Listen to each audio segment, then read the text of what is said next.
I know. Well, I told y'all, like, Heather is. She just looks so fabulous right now, and I was gagging over her hair, and I was like, "Let me just go ahead and push go live so I can gag over your hair in public because it's fabulous." I don't know what you did to it, but I'm loving it. I So crimped it with like my good old crimper, crimper iron. that is so funny. So, y'all, I want to say welcome, welcome, welcome to the How She Did It series. I am your host, Tavana Denise, physical therapist turned master certified life and trauma informed business coach. And I'm on a mission to help you just have a business that fits the lifestyle that you want.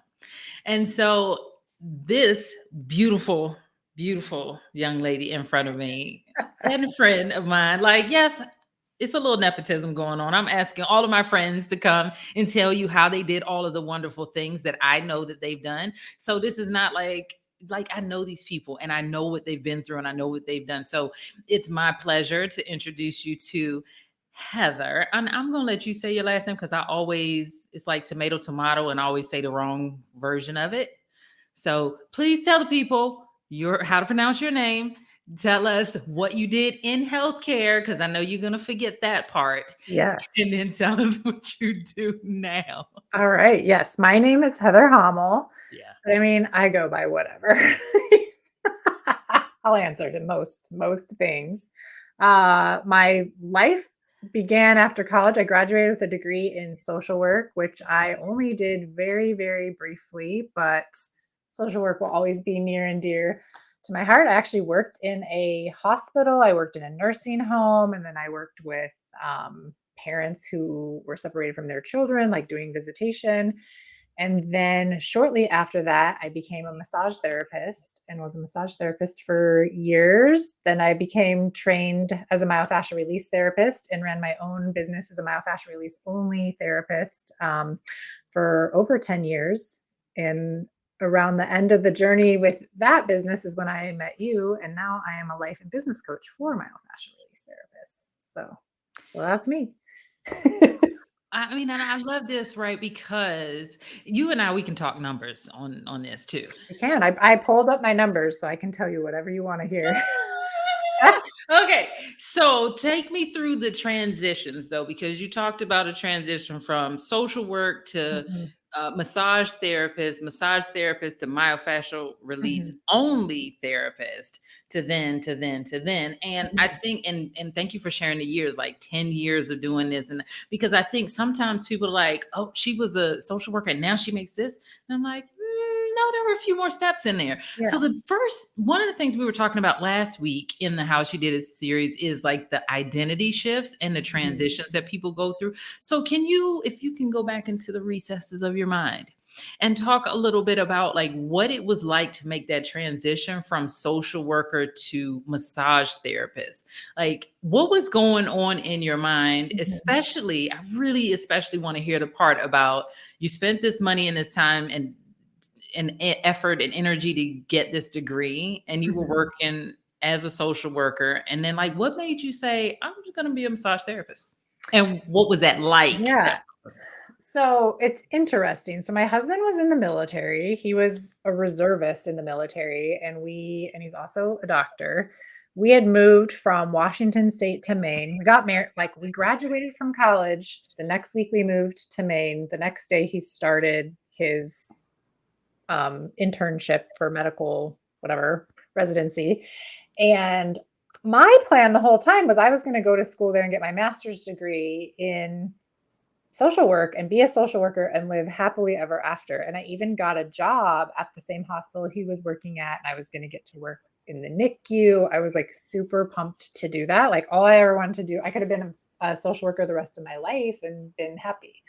Well, 9/11 happened and our lives really changed forever at that point because my husband was then all of a sudden active duty getting deployed. We were moving back to Washington State.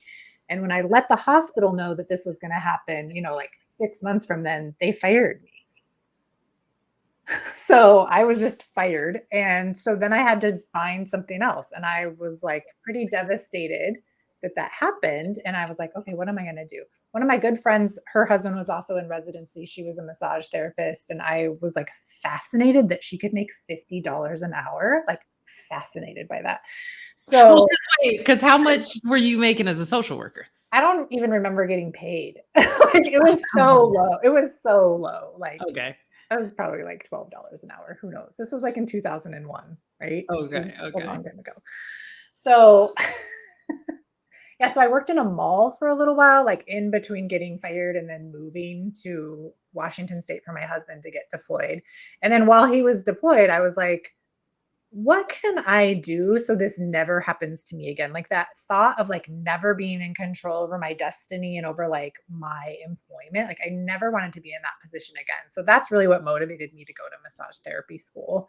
So I did that while he was gone and loved it. Started doing massage right away, got pregnant, took a break, like had kids. We moved again, moved to Minnesota, had some more kids. I have 3 total. Sounds like I have 27, just 3.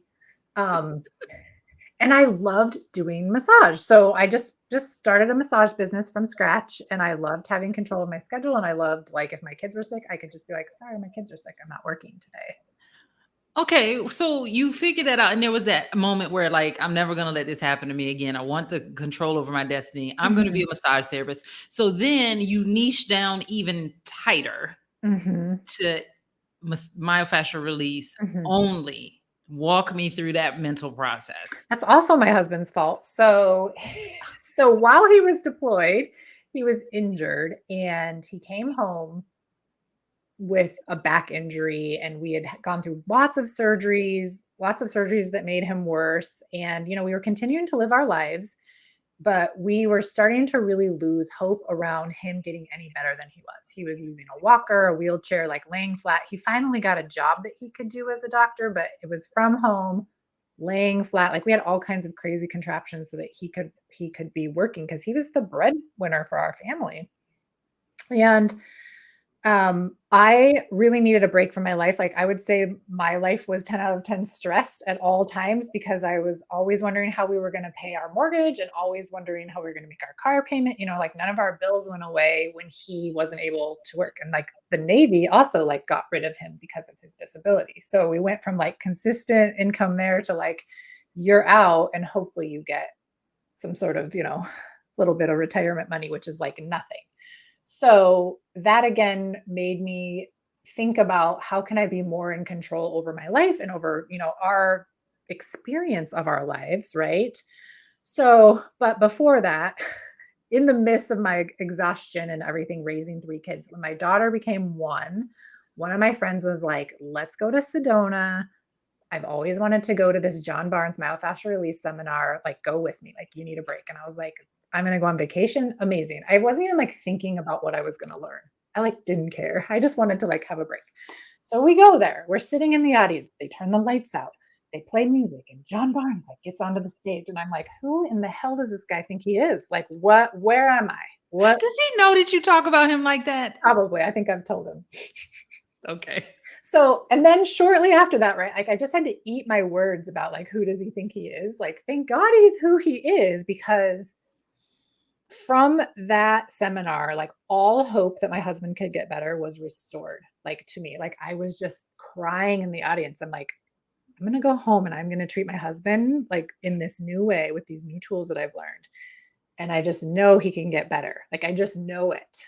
And so I made it my mission to take every seminar after that. And then on top of that, I was like, you know what? It can't be my responsibility for him to get better. Like he has to want to get better, and he has to go and like go to the John Barnes clinics and get treatment for himself. Like he has to take that step himself. So we used credit cards and we sent him to Sedona, and he did a 2-week intensive, and he went there in a walker and a wheelchair, and he was able to climb Cathedral Rock in Sedona, Arizona, like within a few treatments, which is like a miracle.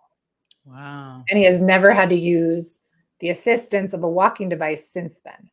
Wow. It completely changed our lives. Yeah. So of course you were like sold, and what I know of your stories, you ended up becoming one of their master trainers, right? Well, I don't train people, but I like went on to take every seminar multiple times and became an expert trained person. And Oh, okay. also, like, sometimes I get asked to assist at a seminar, but, like, I'm not a trainer by any means. Like, that's Oh, not even a thing. okay. I just Yeah. flipped that in my mind So because I just made it so. Well, that is fascinating. So, was there, and maybe there wasn't, any kind of hesitation in your mind of going from I'm a massage therapist who uses myofascial release to I'm a myofascial release only Mhm. therapist? Was there any kind of like trepidation, hesitation, fear, or anything of just being like, no, I'm only doing this modality? I think I just must be, like, genetically the kind of person that, like, when I see something that is the thing that I wanna do, like, I go all in. No lies told there. And also, like, that's awesome. Like, I went all in and I lived in a tiny one stoplight town and was just like, this is just what I'm doing. And that's what I did. The people Yeah. I went to that seminar with did not do that. They're like, you're crazy. Yeah, that's fascinating because I'm always trying to think about what works for who, when, why, and how, and Mhm. like why some people just take straight off, and Yeah. others they have a bit of a challenge. They have more difficulty. They have a harder time, and I Mhm. think that's very important to note in your story, where you're like, yeah, I'm one of those people that when I'm all in, and I cut off everything else. And to me, that is the very definition of making a decision. Yeah. Whereas in the Latin root of the word means cede, side, cut off, or kill. And I don't know why you're wired like that, but you are. And Yeah. I think it's a beautiful way to talk about like, and I know this too. And maybe if you're watching us and you're listening and you're like, well, how do I do that? Even if or though I don't even know that I could say I'm like Heather in that way, but I do know what a decision feels like in my body. I know when I have decided that Mhm. this is it, this is what I'm going to do, and I'm going to give it my all. And so I just find that when people make a decision, magic happens. Yeah. And it didn't take a long time to decide, right? Like, there were times where I could have gotten really held up in the decision or like the what ifs, and there were no guarantees. But I think I felt like it must have just been the perfect recipe. And at every decision I've needed to make, at every time where I've needed to make a big decision or decided to make a big decision, it's been the perfect recipe or the perfect time to do it. It's like, what do you actually have to lose besides like this idea of safety that isn't even there? It's just the idea. So creating safety for the next thing. Like, Mm, and which it sounds like now that I'm hearing some of your backstory about 9/11 and all of this stuff, I'm like, huh. So you tend to excel when the world is falling apart I do. because I like some chaos. I'm really good at it. right, because now you have to tell the people how you and I met and how our Yeah. relationship started, because Oh that my was in god. the midst of chaos too. Yeah, it was. It was in the midst of a lot of chaos. So we had lots of things going on. So we had COVID. My house was under construction. We had George Floyd, which I live in Minnesota. Like that all was happening. There was riots and it was like the I don't know, just the idea of looking around my Facebook page, like my Facebook friends, and like realizing like I don't even really have many friends that are black. Like that was really a moment in time where I had to check myself and be like, why? Why? Like, what am I doing that's my experience?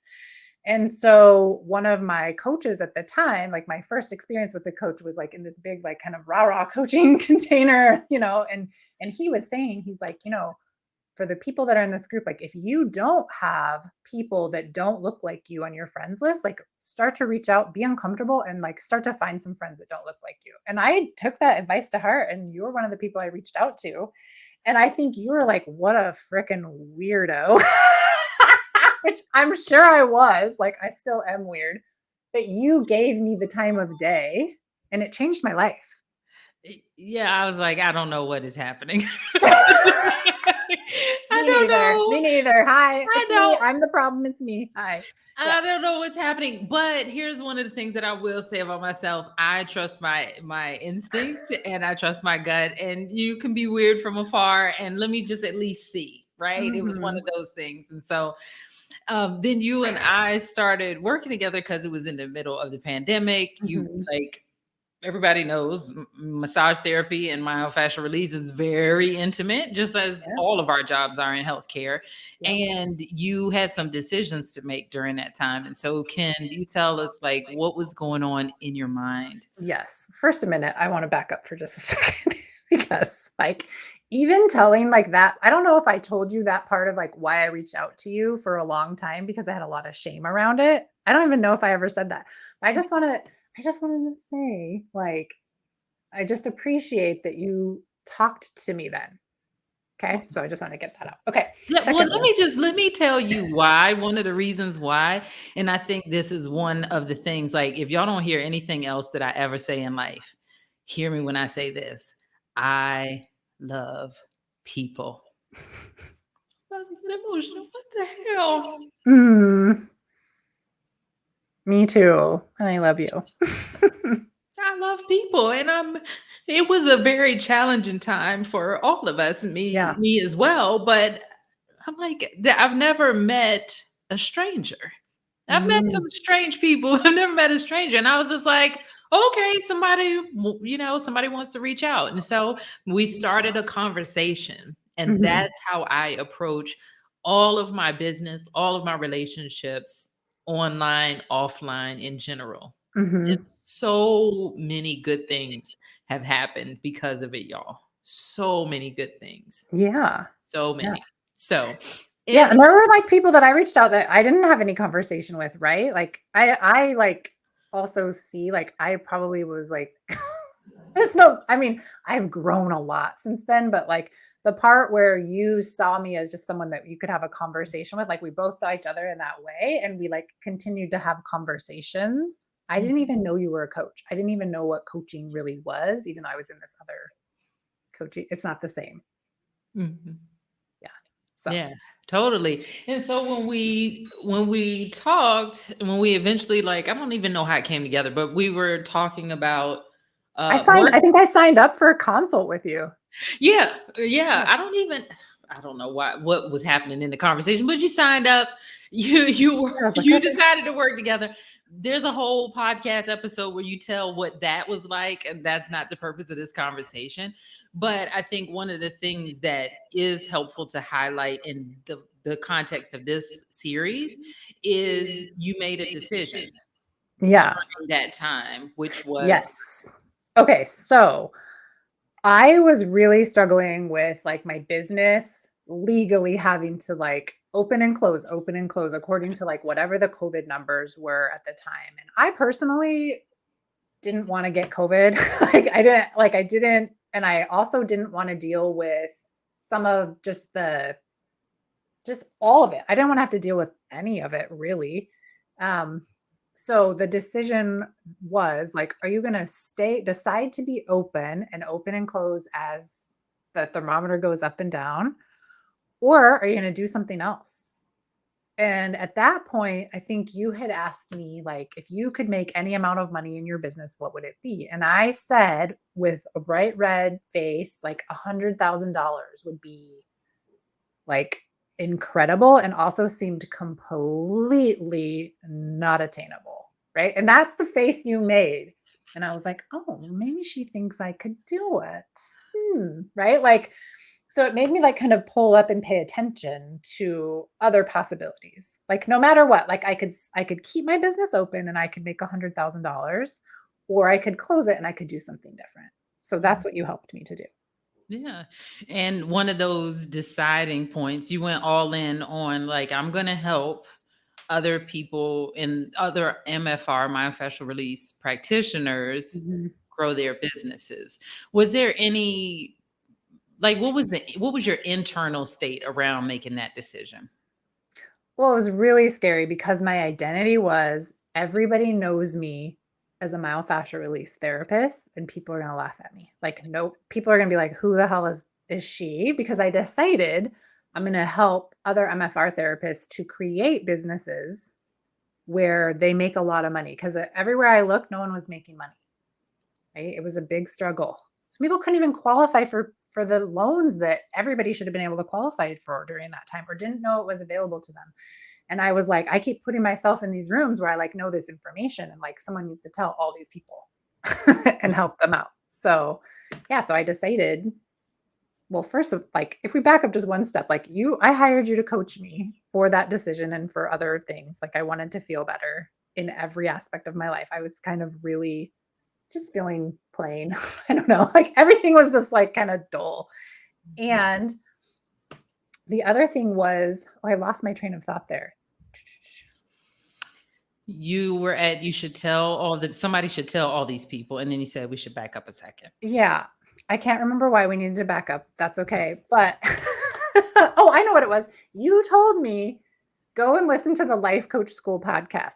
And I was like, oh, the Life Coach School podcast, like, really, is that a thing? And you were like, yeah. And then I went to the Life Coach School. And like, once you said, I just remember it so clearly. I was like, what is it?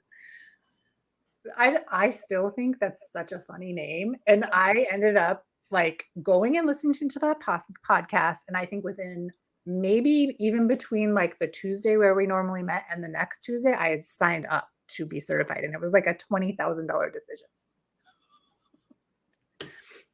Do you remember that? I remember. And I already sold my boat so I could work with you. Totally. But the other thing that I noticed is you had already started making moves to coach. You were helping people with their MFR business before you made that decision. So it wasn't like, oh, I got to get certified in order to help the people. Right. But I wanted to know how to coach the way you coach because it was so helpful for me. And it was like every time you opened your mouth, I was like, oh, yes, like I can apply this. Like I can just, like really hard things that had been just really hard for me, like relationship wise with like family members were so difficult and was like taking away all of my brain space to make other decisions that could affect my business better. So you helped me to like get through all of that. Yeah, totally. Well, I'm so excited. I'm so happy for you. Let's see, what else did I wanted to ask you about that? So we've got all the build up, how she did it. So like, okay, where are you at now? Like snapshot, since we said we can talk numbers. Where are we at now? How much time do we have left? Well, we're going to give ourselves 5 minutes. Do we have time for that? Yeah. Yes, I'm going to give you the abbreviated version. So basically, I decided to become the MFR coach. I decided that I was going to coach one-on-one, help myofascial release therapists create $100,000 businesses, something that I actually never did in my business. That has not mattered. I have now helped many people make $100,000 in their business, usually sometimes some in their first year of business, which blows my mind. Okay. So that's what I do now. And I went from making like 30, 40, 50, $60,000 in my brick and mortar business to now I just checked my numbers and I just hit $400,000 in my business overall since I started. Yeah. It's crazy. It's crazy. It is freaking awesome. Yeah. It's like, that's one of the things that I love, like where you were saying you didn't make 100,000 in your MFR business and now you help people all day and they make it time and time again. And I could say the same thing, but just from a time standpoint, right? So my people are making 100,000 plus in their business, multiple $100,000 in their business. And it took me 6 years to get to my first 6-figure year. Yeah. And my people do it in 1 to 3 years now. Yeah. And so it's like, how do we help people go faster, go further? I am overjoyed. I'm overjoyed with those numbers. That is so freaking awesome. And we started working together in 2020. So I do want to highlight, like, yes, it's quick and it's fast, but it didn't happen overnight. And what I also want to highlight in your story and why I think it was important for us to take the time to go walk all the way through it is that we want to build context for how you did 400,000 in the last 2.5 years. You were very quick to make the decision and steadfast in the decision. You were very coachable in terms of like, let me at least play with this and see what's the perspective that Tavana has that I maybe don't. And I love that you come back with questions. Like, I am not the boss of you or the authority over you. So I love that you were always playing with it and thinking about it in between sessions. Yeah.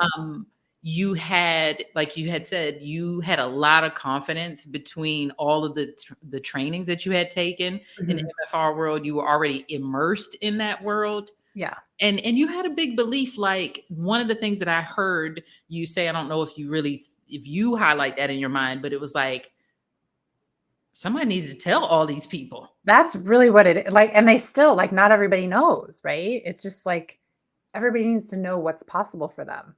They if they just did their business on purpose, like if they just made decisions not based on what someone down the street is doing it, right? Please You stop always were doing like, that. business is just math and drama. And I was like, oh my God, I hate math and I'm very dramatic. How will I ever be a coach? Right. And I love math and I'm very calm. So come Yes. to me if you Yeah, it was hate we're math. the Very perfect, dramatic. perfect combination of that. Yeah. Oh my gosh. Yes. Oh my gosh. So what we, of course we can talk forever because we do periodically, but what is one thing that, like, what is one thing that you wish everybody knew about the process of building their business? Yeah. I think investing, like not being afraid to invest in your brain over and over and over again until things become super easy for you. Like where you just know, like you have the trust for yourself that you know what you're doing. And always don't just do what someone else told you because you paid them money, but like how can you take the advice and the coaching that you get from the person that you're paying and never leave your own integrity or your own sovereignty in making those decisions. And I always just am so thankful that you were my first coach and that you said words to me that challenged my belief around investing without asking permission. Right? Mhm. Like you said that I will quote you on this all day long, but it changed my life. I was like, I've got to ask my husband. And you're like, does your husband make your business decisions for you? And I was like, and no, he does not. And I can't like, oh my God, like I can't believe I was gonna like like try to get out of there were so many ways I like just tried to get out of that and like wanted to just like wiggle out of it. And you were so steady, like it you didn't allow me to wiggle out of it. But not in like a you have to do this, Heather, but like you helped me to see that there was no room for wiggling. Right. And I wanted to say a couple of things because when people, they might hear that sentence and then they might try to use that sentence and it backfire and blow up in their Mhm. face. And that Right. Let's not sentence, all just use that in a sentence today. No. right. That's why I don't give scripts and templates and stuff Right. when it comes to sales. It's like, this is literally how I think about it, y'all. In that moment, I then was in the position of coach. Yes. And I always ask for permission to coach during one of those introductory conversations Yep. so that I'm not coaching without permission. And I literally, at that point, I had enough people coming to me because I was in conferences, I was all over the place. Yeah, you So didn't need me. no, I didn't. And I could truly, truly be like, just like you were like, people need to, everybody needs to know about that. There are still people that don't know about that. I literally was in that space of, I may be the only coach she ever encounters. So I am going to coach her right now. And whether or not she takes the coaching, like even a person who pays me, I can show them something, I can show them how they're thinking, and it's always their decision Yeah. to move forward with that perspective, to tweak it to fit their needs or whatever. Mhm. And so I am so thankful that I was in that mental space in that time where I could Yeah. do that because you didn't sign up right then because you had to move money around. You went and sold your Mhm. boat. So there were things that you logistically had to do. Mhm. And But I so might not have, like, been open to doing that had you not asked, like, really curious questions with me, and I'm sure it was uncomfortable for you. Like, now after being a cringy, coach, like, I'm like, "Oh my god, Tavana must have been so sweaty when she asked me that," and sweaty as so a sweaty, but mess. here's the thing, it's like we put ourselves in that position as the coach for the greater good of our client, and it's up to them what they do with that curious question and how much they let that change their life or not. Yeah. I mean, and I just release it because people, even the people that pay me, even when they've paid me for help, Mhm. Going to ask the challenging questions. It's going to make your brain smoke sometimes. Yeah. And I have to let people have their process. Yes. And so people still come back, like people come back to me 2 and 3 years later to Yeah. work with me again. I've worked with you lots of times. Right, go away, they have Yeah. other coaches, other teachers, mentors, and then they come back, and I think above any other thing that we could say about how much money my clients are making and blah, blah, blah, blah, blah, that is the biggest testament Yeah. to Yeah. me, at least, and so thank you for Mhm. that, truly. Yeah. I'm so Well, excited. that first investment allowed me to know what it was like, and it's like cute and adorable that like that amount of money back then, back in the day. I know, I was not charging enough. Ugh. I know, but that was like $1,000,000 to me, but like I've paid over $100,000 in coaching now to create, like to continue on with what I have and what I've created to support myself, and that's okay. Like Yeah. there's this like I if you would have asked me at the beginning of 2020 if we'd be having this conversation in 2023, I'd be like, no, like I'm never closing my identity was so wrapped up in what was, it could have been a thing where I couldn't see what could be. Ooh, that's deep. That is deep. Yeah. We're gonna pause. We're just gonna drop the mic and we're gonna stop right there. No, seriously, that is. I'm. I hope more. Like if you're watching this and any of that shook your inside, what she said, please tell your friends to come watch this episode. The other thing that she talked about, she's invested 100,000 to make 400,000 in 2.5 years. Yeah. Go ask your financial advisor and planner anything that they need, any portfolio they can put you in that can do that. Please go ask them. Yeah. Find out. Find out for me too. Even if it takes 6 years, like it took me, ask Yeah. them, can they put you in any portfolio that can do that? And Yeah. so I love you. I I love it appreciate too. you. I love talking to you. Thanks for asking me. I love this. It's fun. Yeah, we can do it forever. Okay, tell the people where they can find you, follow you, connect with you. Yeah. I mean, you can find me lots of places. I'm on Instagram at the MFR Coach, Facebook at the MFR Coach. You can find my website, the MFRcoach.com. And then I also have a podcast, the MFR Coaches Podcast. And I wrote a book. It's available on Amazon called How to Have Your Own Myofascial Release Business, or it's the MFR Coach's Guide to How to Have Your Own Myofascial Release Business.